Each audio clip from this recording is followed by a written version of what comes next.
Hi all! ఖరగ్‌పూర్‌లో ఉన్న రథయాత్ర చూడడానికి వచ్చేసాం. ఖరగ్‌పూర్‌లో ఉన్న బిగ్ టెంపుల్స్‌లో దిస్ వన్ ఆఫ్ దెమ్.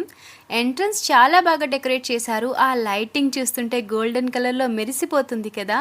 గుడి లోపలికి వెళ్ళి రావడానికి చాలా టైం పట్టేలా ఉంది. అయినా సరే ఇక్కడి వరకు వచ్చి స్వామిని చూడకుండా వెళ్ళేదే లేదు. సో లోనికైతే వచ్చేసా. గుడికి ఒక సైడ్ లైవ్ ప్రోగ్రామ్ జరుగుతుంది. అందరూ ఒకేలాంటి డ్రెస్సెస్ వేసుకొని భలే క్యూట్‌గా ఉన్నారు. బ్లాక్ అండ్ పింక్ కలర్ కాంబినేషన్‌లో డ్రెస్సెస్ వేసుకొని చాలా బాగా చేస్తున్నారు. లైవ్ ప్రోగ్రామ్ చేయాలంటే చాలా ప్రాక్టీస్ ఉండాలి. స్టేజ్ ఫియర్ లేకుండా ఇలా డాన్స్ చేయడం అంటే చాలా గ్రేట్ అనే చెప్పుకోవాలి. వీళ్ళైతే ఇక్కడ ఒరియా సాంగ్ కి పర్ఫామ్ చేస్తున్నారు. ఇదిగో ఇంకో వైపు మెయిన్ టెంపుల్ ఉంది. ఈ పూజ అయితే గ్రాండ్ గా 9 days జరుగుతుంది. రథయాత్ర రోజున స్వామివారిని గుడి నుంచి బయటకు తీసుకొస్తారు కదా, అలా ఈ 9 days స్వామివారు బయటే ఉంటారు. అంటే ఈ 9 days స్వామివారు తన భక్తుల కోసం గుడి నుంచి బయటకు వస్తారన్నమాట.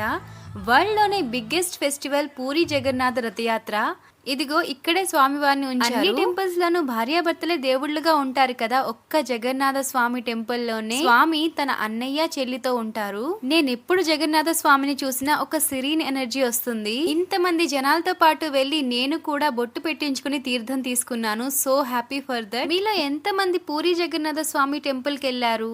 నేను పుట్టింది పూరికి దగ్గరలో ఉన్న భువనేశ్వర్ లో. మ్యారేజ్ అయిన తర్వాత కూడా నేను ఫస్ట్ వెళ్ళిన టూర్ పూరిలోని స్వామిని దర్శించుకోవడానికి. మీలో ఎంత మంది పూరి జగన్నాథ స్వామిని దర్శించుకున్నారో కామెంట్ లో చెప్పండి. ఇప్పుడు మన తెలుగు సాంగ్ కి పెర్ఫామ్ చేస్తున్నారు. ఈ బెంగాల్లో మన తెలుగు మాటే కాదు, పాట వినబడినా చాలు చాలా హ్యాపీ అనిపిస్తుంది. ఎవరికైనా అలానే ఉంటదని నా ఫీలింగ్. ఇంకా దర్శనం అయ్యాక టెంపుల్ కి ఆపోజిట్ లో ఉన్న మేళాకి వచ్చేసాం.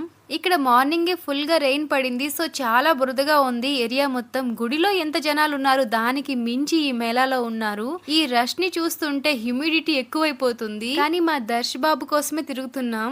ఖరగ్‌పూర్ లో ఇలాంటి ఫెస్టివల్స్ కి డెఫినెట్ గా మేళాలు పెడతారు. ఇలాంటి మేళాలో దొరకని ఐటమ్స్ అంటూ ఉండవు, అన్ని దొరుకుతాయి. కానీ బెస్ట్ క్వాలిటీయో కాదో మనం చూస్ చేసి ఇన్వెస్ట్ చేసే దాన్ని బట్టి ఉంటుంది. మా శ్రీవారు ఇక్కడ గన్ షూట్ చేస్తున్నారు.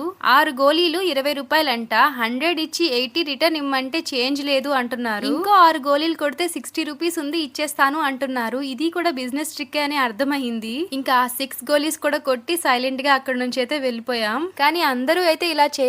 కొంతమంది అయితే గొడవ పెట్టుకుంటారు వాళ్ళతో. ఆ జైంట్ వీల్ ఎక్కితే మొత్తం ఖరగ్‌పూర్ కనిపిస్తుంది. అంత హైట్ లో ఉంది. నైట్ కాబట్టి సరిపోయింది. మార్నింగ్ అయితే మా ఇల్లు కూడా కనపడేదేమో. నాకు ఇలాంటి రైడ్స్ అంటే చాలా భయం. అస్సలు వాటి జోలికే పోను. దర్శ్ అండ్ అను అయితే కొన్ని రైడ్స్ ఎక్కారు. పక్కనే చూడండి పెద్ద ఊయల ఉంది బోట్ షేప్ లో. అటు నుంచి ఇటు, ఇటు నుంచి అటు భలే ఊగుతుంది. ఇంత మేళా తిరిగి ఒక్క ఐటెం కూడా కొనలేదండి. ఈ మేళా బురదలో తిరిగి తిరిగి కాళ్ళు అయితే నొప్పిలెట్టేశాయి. ఇంకా కూల్ గా ఈ ఐస్ క్రీమ్స్ అయితే తీసుకొని హ్యాపీగా తినేసాం. నా వీడియో ఇప్పటి వరకు చూసినందుకు చాలా థ్యాంక్స్. వీడియోని లైక్ చేసి సబ్స్క్రైబ్ కూడా చేసుకోండి. ఇంకా మంచి మంచి వీడియోస్ తో మీ ముందుకు వస్తాను. Have a nice day. Bye.